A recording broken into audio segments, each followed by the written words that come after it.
Não vos embriagueis com vinho em que há contenda, mas enchei-vos do Espírito.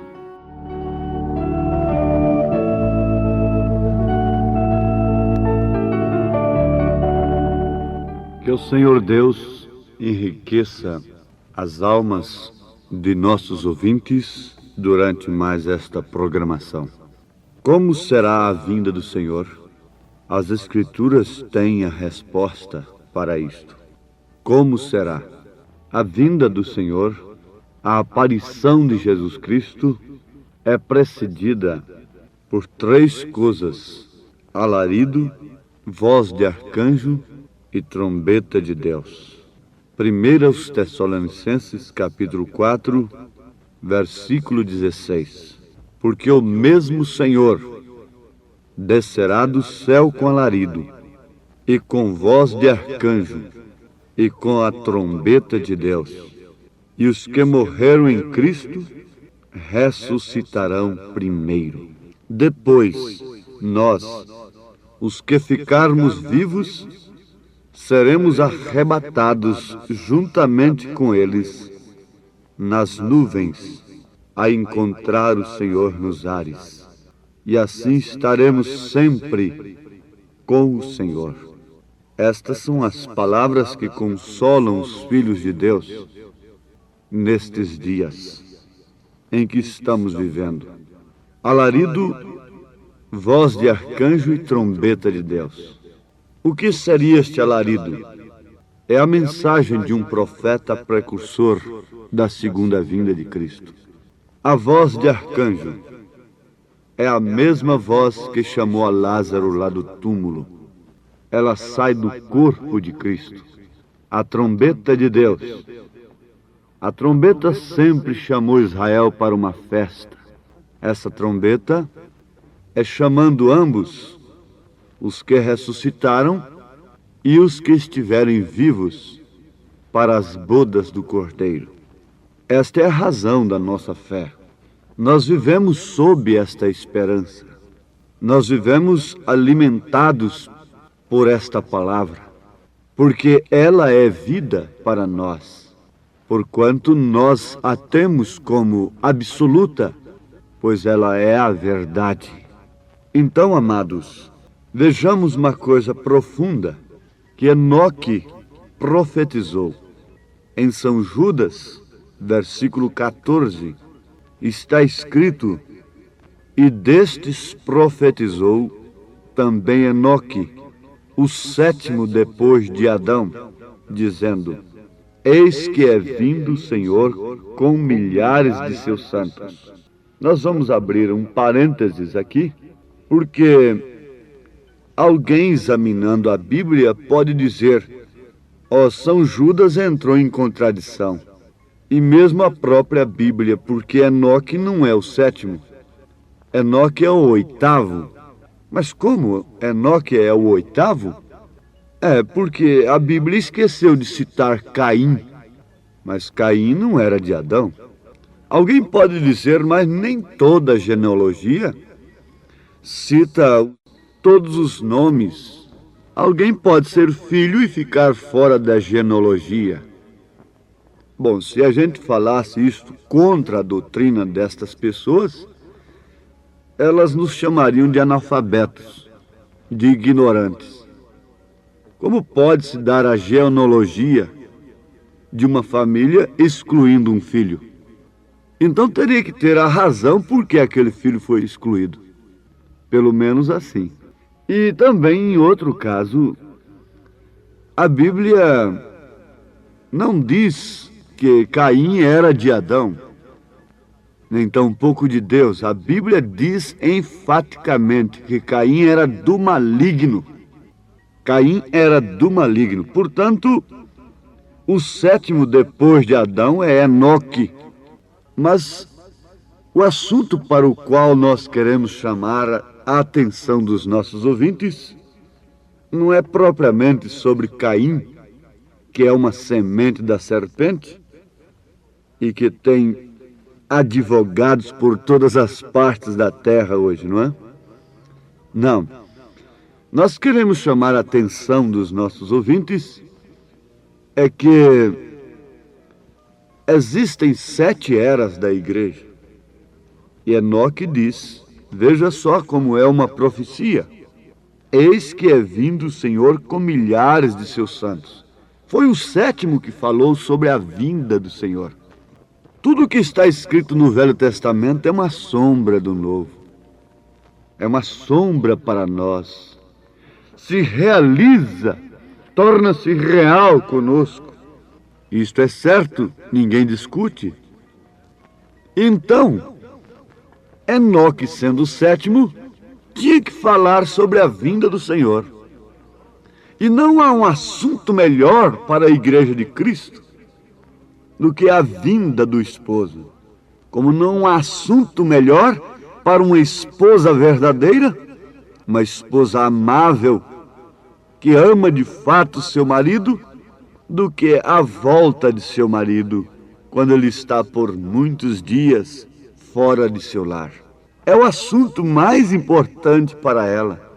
É a notícia mais agradável para ela. É a mensagem mais agradável que existe. Para a verdadeira esposa, é a volta do esposo. Mas quando aquela mulher está com a dracma perdida, quando aquela mulher está namoriscando, quando aquela mulher está envolvida com outros interesses, com segundos interesses, o retorno do marido é enfadonho, é uma má notícia, é pesada a mensagem, não serve para ela. Ela não aceita, ela não gosta, não ama a mensagem da vinda do Senhor. Enoque era o 7º. Todos antes de Enoque morreram. Mas Enoque não morreu. Enoque foi trasladado. Agora liga isto com 1 Tessalonicenses capítulo 4, onde acabamos de ler versículos 16 e 17. Mas nós, os que estivermos vivos, seremos transformados, seremos arrebatados juntamente com eles nas nuvens. Vamos ali em 1 Coríntios, capítulo 15, Paulo está dizendo, e agora digo isto, irmãos, que a carne e o sangue não podem herdar o reino de Deus, nem a corrupção herda a incorrupção. Eis aqui vos digo um mistério, na verdade, nem todos dormiremos, mas todos seremos transformados. Isso te dá alegria? Se você dormir, será ressuscitado. Se não estiver dormindo, isto é, se não tiver morrido, será transformado. No momento, no abrir e fechar de olhos ante a última trombeta, porque a trombeta soará e os mortos ressuscitarão incorruptíveis e nós seremos transformados. 1 Coríntios 15, versículos 50 ao versículo 52. Então este é um assunto da vinda do Senhor. O 7º anjo tem vindo. 7º anjo de Apocalipse, capítulo 10, versículo 7. E ele não poderia vir desincumbir outra coisa, senão preparar a esposa para receber a fé para o rapto, para o arrebatamento. Quando nós falamos rapto, quer dizer o arrebatamento. É rapto porque não será visto pelo mundo. O noivo apanha a noiva secretamente do mundo. O mundo não verá. O mundo continuará pregando a volta de Jesus. O comércio todo aberto. Há um hino que diz que o mercado estará fechado. Não, tudo estará aberto. Os aviões estarão sobrevoando. e a noiva já estará há muito tempo nas bodas do Cordeiro, e este mundo em grande tribulação. O sétimo vem pregando a vinda do Senhor. Enoque falou da vinda do Senhor com milhares de seus santos. Eu sei que o assunto é importante, é gostoso, desperta interesse, chama atenção, mas nós temos de remir o nosso tempo. Portanto, fica resumida esta parte do alarido, voz de arcanjo, trombeta de Deus e os 7 mensageiros. Sendo Enoque o 7º no Velho Testamento, falou da vinda do Senhor. E o 7º do Novo Testamento também não podia falar outra coisa senão a vinda do Senhor. Portanto, você ouve essa mensagem, parece que está enquadrando, sintonizando com o espírito da era, que é cura divina, testemunhos de curas e outras coisas. Mas é certo, porque a mensagem do 7º anjo é composta de todas estas coisas que a palavra de Deus nos promete, das bênçãos naturais, das bênçãos da cura divina, bênçãos dos dons espirituais, mas acima de tudo, a grande bênção do arrebatamento, da vinda do Senhor. Agora, para estarmos na vinda do Senhor, para estarmos no arrebatamento, para estarmos na ressurreição, é urgente, é necessário que tenhamos o Espírito Santo. Aí onde está a controvérsia de muitos, uns pensam de um modo, outros pensam de outro. Uns dizem que quando o homem crê já tem o Espírito Santo. Outros dizem que para ter o Espírito Santo é necessário falar línguas, profetizar, curar os doentes e assim por diante. Mas existe um centro aí. Quem tem o Espírito Santo tem fé genuína na palavra de Deus. Agora, o Espírito Santo, conforme nós os da mensagem do Elias, do 7º anjo, cremos, o Espírito Santo, em sua porção para o rapto, para a dinâmica, para a fé perfeita, porque tem que haver uma fé perfeita para sermos transformados. Então, o Espírito Santo, para este fim, é dado a quem já tem o Espírito Santo. Isso é Bíblia. Jesus disse: aquele que tem, ser-lhe-á dado, mas aquele que não tem, até o que tem lhe será tirado. Então, se você, irmão, descrê que temos o Espírito Santo, enquanto muitos se descansam e relaxam até suas vidas, porque já creram, porque já fizeram isso, já fizeram aquilo, então se descansam que tem o Espírito Santo. Vejam os extremos. Mas nós aguardamos uma hora suprema, uma graça suprema, uma fé suprema, para um momento supremo, que exige a fé perfeita, a dinâmica poderosa da transformação dos nossos corpos abatidos, para sermos conforme Ele é, para termos corpos conforme o corpo de Jesus Cristo, que pode sujeitar-se a si todas as coisas. Todo poder é dado ao corpo de Cristo. Por isso Paulo está dizendo: não vos embriagueis com vinho em que há contenda, mas enchei-vos do Espírito. O vinho, esse estímulo dogmático de ismos, que só provoca contenda, só provoca controvérsia, facção, separação. Mas enchei-vos do Espírito. Aquele que tem, ser-lhe-á dado. Mas aquele que não tem, até o que tem lhe será tirado. Temos ou não o Espírito Santo? Temos fé genuína na palavra, na mensagem que Deus tem enviado nesses dias? segundo o seu propósito, Malaquias, capítulo 4, versículos 5 e 6. Apocalipse, capítulo 10, versículo 7. Temos fé genuína nesta mensagem, a ponto de não conjecturarmos, não ficarmos como aquelas folhinhas secas que caem dentro de um rio. Elas estão de verdade dentro de um rio de águas, águas vivas, mas elas são folhas secas e só andam pelos barrancos, esbarrando em qualquer galhinho que existe às margens do rio. São folhas secas, sem vida, que têm caído na verdade dentro do rio, têm caído na verdade na mensagem, mas vivem esbarrando de galhinho em galhinho. Eu tenho olhado isto nos rios, onde eu tenho ido.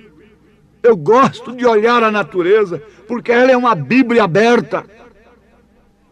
E Paulo disse que a natureza é uma Bíblia a ponto de deixar todos os homens inexcusáveis diante de Deus. Você não quer ser uma folha seca dentro desse rio que é a mensagem? Rios de águas vivas, esbarrando nos galhinhos dos barrancos, esbarrando nas dificuldades, vivendo sempre nas fronteiras. Você quer fluir, você quer correr, você quer ser aquela água do leito. Oh, como isto faz com que a alma do eleito se abasteça, se reforce para a hora em que estamos vivendo. Agora lembre-se, isto é Bíblia. Aquele que tem, ser-lhe dado. Se você não tem o Espírito Santo, então se desespere para ter o Espírito Santo. Não se desespere simplesmente para ter uma sensação, para falar em línguas, porque o diabo pode personificar todos os dons, mas ele não pode de maneira alguma dar uma vida vivida. Se você diz que tem o Espírito Santo e a sua vida não harmoniza com a palavra de Deus, existe alguma coisa errada. Então Satanás, como no monte da tentação, vem e lhe diz: oh, você diz que tem o Espírito Santo? E onde estão as curas? Onde estão as maravilhas? Vamos, muda a árvore de lugar, faça essa pedra virar pão, explorando as circunstâncias. Você sabe que o Espírito Santo não é somente para fazer sinais para os ímpios, para uma nação pervertida, para um povo renegado, como disse Jesus. Um povo mau pede sinais. O Espírito Santo é para você ter consolo, conforto, força, poder, para arcar com sua cruz e subir o Calvário, morrer com Cristo, ser crucificado com Cristo e ser ressuscitado e não provar da corrupção do mundo. Porque o corpo de Cristo não se corrompe.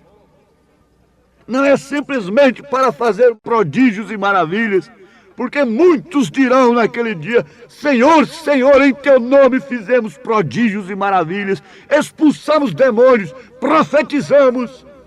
E ele vai dizer: não vos conheço. Ó Senhor Deus, continue falando aos corações ouvintes o que é o Espírito Santo e para que ele foi dado, para uma vida vivida, para negar-nos a nós mesmos e tomarmos a nossa cruz. O poder de Deus está manifestado na igreja através do sofrimento que ela enfrenta com fé resignada, com abnegação, com coragem, obedecendo a tua palavra. Em nome de Jesus Cristo, que suplicamos estas bênçãos. Amém, Senhor. Amém.